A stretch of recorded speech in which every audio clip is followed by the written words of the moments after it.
n'est pas tous nés avec une cuillère en argent dans la bouche. On pourrait avancer que chaque classe a ses rêves, ses objectifs en fonction de ses moyens. Si on est pauvre, on rêve petit, si on est riche, on voit les choses en grand. Le cinéma est réputé pour être un milieu plutôt fermé. En dehors du fait que les sociétés qui l'alimentent soient en majeure partie de grandes entreprises dont il faut mériter le soutien, c'est aussi un domaine qui a généré à lui seul les 3/4 des célébrités les plus populaires de tous les temps. Tout le monde connaît Steven Spielberg ou Leonardo DiCaprio et c'est bien ce qui nous intimide, nous les petites gens. Il serait donc facile de dire que si on vit en HLM, le cinéma c'est pas pour nous. Pourtant, quelques irréductibles passionnés luttent encore contre l'envahisseur mainstream. Ceux qui ont la chance d'être assis sur un pécule économique confortable ont la possibilité de créer leur propre structure cinématographique et de ce fait produire leurs propres films. On appelle ce qui en résulte le cinéma indépendant. Ça, c'est quand l'artiste est seul décisionnaire de l'ensemble du processus de création puisque tout le capital ayant financé le film vient de sa poche, ce qui fait de lui l'actionnaire majoritaire de son film et donc lui permet d'en faire ce qu'il veut. Cela dit, n'importe quel enfant gâté peut se prétendre indépendant. Le mot porte à confusion puisqu'il implique une scission entre les grandes compagnies et le dit créateur, laissant supposer que ce dernier ne gagne pas plus qu'une caissière ou un garagiste. Or il n'en est rien, il faut bel et bien être fortuné pour s'autofinancer.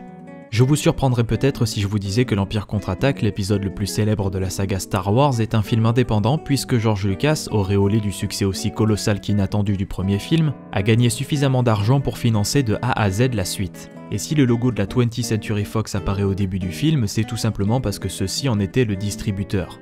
Ils l'ont vendu dans les cinémas mais n'ont pas dépensé un sou pour qu'il se fasse. Alors on peut le dire, n'est pas forcément modeste celui qui est indépendant. Cependant, Internet a permis de révéler un cinéma encore plus underground.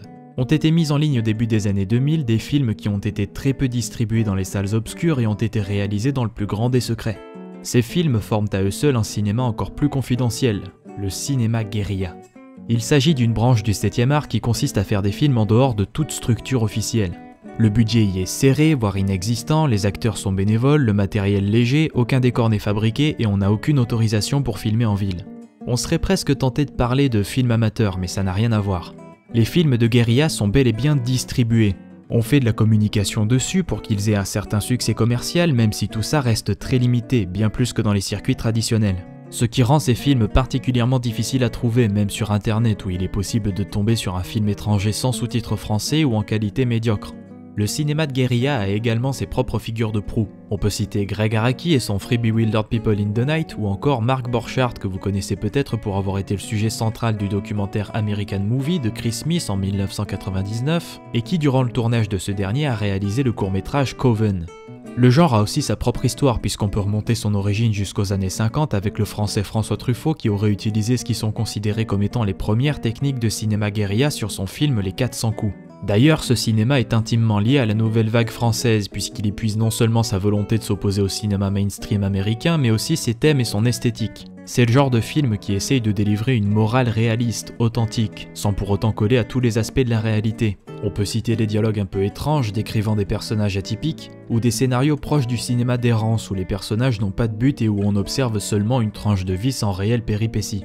Ça ressemble un peu à des fables en moins naïf. Et c'est là qu'on touche à ce qui fait le sel de cette catégorie de films. Ces auteurs s'autorisant tout, le cinéma guérilla séduit par son côté subversif affiché et son aspect petit film entre potes. Ça sonne vrai grâce à une totale liberté de ton que se laisse le créateur avec de faibles moyens, créant un confort de visionnage propice à faire naître cette indicible sensation que certains appellent le charme amateur. C'est quand la technique est suffisamment limitée pour créer l'impression de proximité avec le spectateur à qui cela va évoquer les vidéos souvenirs qu'il a lui-même filmées avec un matériel similaire par le passé. C'est agréable parce que c'est limité.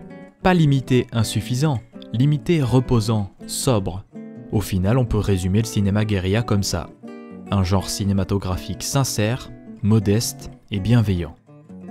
Et ça fait du bien une fois de temps en temps.